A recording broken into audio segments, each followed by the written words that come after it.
मेरे प्यारे साथियों, आपका स्वागत है एनालिसिस माय यूट्यूब चैनल पर। जैसा कि मेरे प्यारे साथियों, आज हम देख रहे हैं अध्याय 2, जिसका नाम है अम्ल, क्षार एवं लवण। अध्याय 2 है। पहले अब हम जान लेते हैं अम्ल क्या है। मेरे प्यारे साथियों, वीडियो को अंत तक देखिए, वीडियो को लाइक और चैनल को सब्सक्राइब कर दीजिए। अगर आपको हैंड नोट्स चाहिए तो आप व्हाट्सएप चैनल को ज्वाइन करें। चलिए अब देखते हैं मेरे प्यारे साथी, अम्ल क्या है। अम्ल जिसे एसिड कहते हैं, पहला है ये स्वाद में खट्टे होते हैं। ये तो हम ही जानते हैं, आप भी जानते हैं। ये नीले लिटमस पेपर को लाल कर देता है या लाल में बदल देता है। ये मेरे प्यारे साथियों पेपर में पूछते हैं। ये जलीय विलयन में H+ आयन देते हैं। चौथा है एसिड शब्द लैटिन भाषा से लिया गया है, जिसका अर्थ है खट्टा। जैसे कि प्रबल अम्ल HCl है, H2SO4, HNO3, ये सभी प्रबल अम्ल हैं। दुर्बल अम्ल जैसे कि CH3, COOH, लैक्टिक अम्ल, ऑक्जेलिक अम्ल, ये सभी दुर्बल अम्ल हैं। सांद्र अम्ल क्या है? सांद्र अम्ल जिसमें अम्ल अधिक मात्रा में होते हैं जबकि जल अल्प मात्रा में होते हैं। मतलब कहने का मतलब है कि अम्ल अधिक, मतलब कि अम्ल खट्टा होता है। ये तो हम ही जानते हैं, आप भी जानते हैं। अम्ल खट्टा होता है, खट्टा ज़्यादा होता है और जल कम होता है। तनु अम्ल जिसमें अम्ल अल्प मात्रा में होता है जबकि जल अधिक मात्रा में होता है और इसमें अम्ल कम होगा और जल अधिक होगा। अब क्षार क्या है? क्षार के बारे में हम जानते हैं। क्षार क्या है? जिसे कहते हैं बेसी। और देखिए, ये स्वाद में कड़वे होते हैं। ये लाल लिटमस पेपर को नीले में बदल देते हैं। अभी हमने देखा कि नीले से लाल में हो रहा था, अब लाल से नीले में हो रहा है। तीसरा है ये जलीय विलयन में OH- आयन देते हैं और अम्ल में H+ आयन देता है। और प्रबल क्षार क्या है? NaOH और KOH। तीसरा है के, मतलब कि Ca ब्रैकेट के अंदर OH ब्रैकेट के बाहर 2। दुर्बल क्षारक क्या है? क्या है दुर्बल क्षारक? मतलब कि NH4OH, ये दुर्बल क्षारक केवल एक है। अब क्षार क्या है? क्षार है जल में घुलनशील क्षार को क्षार कहते हैं। मतलब कि जल में घुलने वाले क्षार को ही, क्षारक को ही क्षार कहते हैं। जैसे कि NaOH, KOH, Mg ब्रैकेट के अंदर OH ब्रैकेट के बाहर 2। लवण, लवण को साल्ट कहते हैं और लवण अम्ल व क्षार की परस्पर अभिक्रिया से प्राप्त होता है। उदाहरण जैसे कि NaCl और KCl। कहने का मतलब है कि लवण अम्ल व क्षार की परस्पर अभिक्रिया से प्राप्त होता है। ये तो जैसे कि सूचक क्या है? सूचक किसी दिए गए विकल्प, मतलब कि विलयन में अम्ल या क्षारक की उपस्थिति दर्शाते हैं।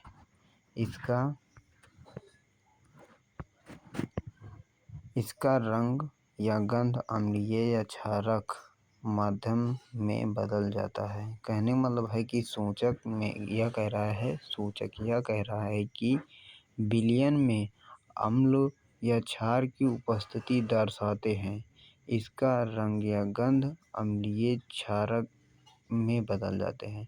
कहने का मतलब है कि गंध और रंग अम्लीय क्षारक में बदल जाते हैं। अब आगे देखते हैं सूचक के प्रकार। सूचक 3 प्रकार के होते हैं।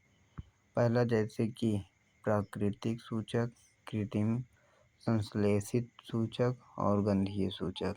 प्राकृतिक सूचक जैसे कि ये पौधों में पाए जाते हैं। लिटमस, लाल पात्र गोभी, मतलब कि लाल पत्ता गोभी होता है। जैसे कि हाइड्रेंजिया, पौधों के फूल। हल्दी, ये सभी प्राकृतिक सूचक हैं। कृत्रिम सूचक क्या है? ये रासायनिक पदार्थ होते हैं। कृत्रिम रासायनिक पदार्थ होते हैं जैसे कि मैथिल ऑरेंज और है फिनाल्थेलिन है और ये सभी कृत्रिम हैं। क्या? 2 ही हैं, एक है थैनेली और ऑरेंज ना। अब देखिए गंधीय सूचक क्या है? इन पदार्थों की गंध अम्लीय है, क्षारीय माध्यम में बदल जाती है। कहने का मतलब है कि अम्लीय या क्षारीय माध्यम में बदल जाता है। जैसे कि प्याज, लौंग का तेल, ये सभी गंधीय सूचक हैं। अब सूचक लिटमस, जैसे कि सूचक पहले कृत्रिम सूचक के बारे में हम जानेंगे। और यहाँ पर देखिए दूसरा ऑप्शन है रंग गंध में परिवर्तन अम्ल के साथ, रंग गंध में परिवर्तन क्षार के साथ। कहने का मतलब है कि लिटमस पात्र लाल किस में होता है? लाल अम्ल में हम जानते हैं लाल से नीला मतलब कि लिटमस लाल होगा अम्ल में और क्षार में नीला होगा। और लाल पत्ता गोभी का रस, क्या? लाल पत्ता गोभी का रस अम्ल में लाल होगा और क्षार में हरा होगा। क्योंकि अब देखिए तीसरा जैसे कि हल्दी, कोई बदलाव अम्ल में कोई बदलाव नहीं होगा और क्षार में लाल हो जाएगा। हाइड्रेंजिया के फूल का रस अम्ल में नीला होगा और क्षार में गुलाबी होगा। अब देखिए कृत्रिम सूचक क्या है? और फिनाल्फथीलीन रंगीय, जैसे कि अम्लीय में रंगहीन और क्षार में गुलाबी होगा। दूसरा है मेथिली ऑरेंज, लाल होगा अम्ल में, पीला होगा क्षार में। गंधीय सूचक भी 3 प्रकार के, जैसे कि प्याज का रस तीक्ष्ण गंध अम्ल में होगा, क्षार में कोई बदलाव नहीं होगा। और अब देखिए दूसरा जैसे कि वैनिला, क्या? वैनिला, दूसरा है वैनिला जो कि अम्ल में समान गंध रहती है और क्षार में गंध नहीं है। अब तीसरा जैसे कि लौंग का तेल, समान गंध रहती है, अम्ल में समान गंध रहती है, क्षार में कोई गंध नहीं होती। अब देखेंगे अम्ल व क्षार के रासायनिक गुण, जो कि धातु की अपक्रिया, धातु से अपक्रिया कराएंगे। अब जैसे कि अम्ल के साथ और क्षार के साथ, अम्ल जैसे कि HCl है, जिंक एक धातु है, इन दोनों के मिलने से लवण जैसे कि जिंक क्लोराइड प्लस हाइड्रोजन बनता है। अम्ल प्लस धातु के मिलने से लवण प्लस हाइड्रोजन बना रहा है जो कि अम्ल। क्षार जैसे कि क्षार NaOH एक क्षार है, जिंक एक धातु है और क्षार और धातु के मिलाने से लवण हाइड्रोजन बनता है। जैसे कि यहाँ पर देखिए सोडियम जिंकेट, क्या है? सोडियम जिंकेट बना रहा है और हाइड्रोजन बना रहा है। अब देखेंगे हम पॉप टेस्ट के बारे में हम जानेंगे। जैसे कि हाइड्रोजन गैस से निहित प्राकनली के पास जब एक जलती हुई मोमबत्ती लाई जाती है तो पॉप की ध्वनि उत्पन्न होती है। कहने में मतलब है कि फूटने की ध्वनि उत्पन्न होती है, जैसे गुब्बारे में उसी प्रकार से प्राकनली में फूटती है। इस टेस्ट को हाइड्रोजन की उपस्थिति दर्शाने के लिए प्रयोग करते हैं। अब आगे देखिए मेरे प्यारे साथी, वीडियो को लाइक, चैनल को सब्सक्राइब कर दीजिए। अब देखिए यहाँ पर जैसे कि धातु कार्बोनेट तथा धातु बाइकार्बोनेट की अपक्रिया के बारे में हम समझेंगे।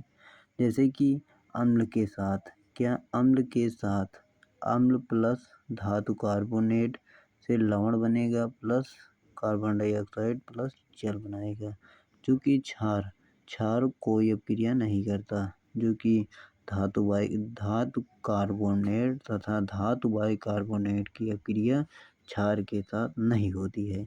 अब देखिए अम्ल HCl क्या है? अम्ल कैसे जानेंगे आप? क्योंकि H+ आयन दे रहा है, यह एक अम्ल है। धातु कार्बोनेट मतलब कि Na2CO3 एक धातु कार्बोनेट है। अम्ल लवण, कहने का मतलब है कि अम्ल प्लस, अब देखिए यहाँ पर अभी हम आगे देखेंगे लवण क्या है। NaCl एक लवण है प्लस CO2 कार्बन डाइऑक्साइड एक गैस है, आप जान ही रहे हैं। H2O एक लिक्विड जो कि जल है। दूसरा है अम्ल, HCl, NaCO3 सॉलिड है, और लवण NaCl plus carbon dioxide plus जल बना रहा है। अब चूने के पानी का टेस्ट, के बारे में हम समझेंगे। जैसे कि उत्पादन कार्बन डाइऑक्साइड को चूने के पानी से प्रवाहित करने पर पानी दूधिया हो जाता है। कहने का मतलब है कि वह दूध के रंग मतलब कि सफ़ेद हो जाता है। अब आगे देखिए, अब आगे जैसे कि उसका रासायनिक हम जानेंगे।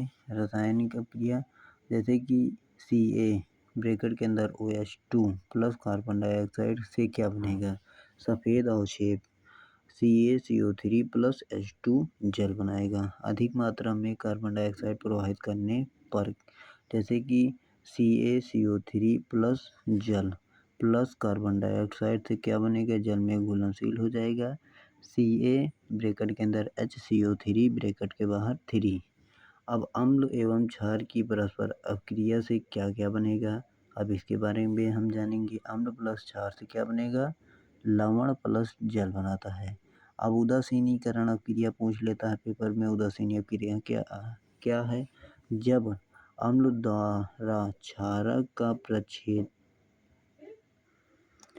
प्रेक्षित प्रभाव तथा क्षारक द्वारा अम्ल का प्रभाव समाप्त हो जाता है और परिणाम स्वरूप लवण और जल प्राप्त होते हैं, तो उदासीनीकरण अभिक्रिया होती है। उदासीनी अभिक्रिया, अब उदाहरण के बारे में हम जानेंगे। जैसे कि NaOH प्लस HCl अम्ल को आप क्रिया कराएंगे तो NaCl प्लस जल बनाएगा। अब आगे जैसे कि क्या है, उदाहरण अभी और है। अब देखिए हिंदी में समझेंगे। अम्ल, प्रबल अम्ल, दुर्बल क्षार लेंगे तो अम्लीय लवण प्लस जल बनाएगा। अगर दुर्बल अम्ल प्लस प्रबल क्षार लेंगे तो क्षारीय लवण जल बनाएगा। प्रबल अम्ल प्रबल क्षार लेंगे तो उदासीनी लवण प्लस जल बनाएगा। दुर्बल अम्ल दुर्बल क्षार लेंगे तो उदासीनी लवण प्लस जल बनाएंगे। अब अम्लों के साथ धात्विक ऑक्साइडों की अभिक्रिया मेरे प्यारे साथियों आज यहीं तक। मिलेंगे अगले सेक्शन में, जो कि कल हम अपलोड कर देंगे। मेरे प्यारे साथियों, वीडियो को लाइक और चैनल को सब्सक्राइब कर दीजिए। आपका धन्यवाद। जय हिंद, जय भारत।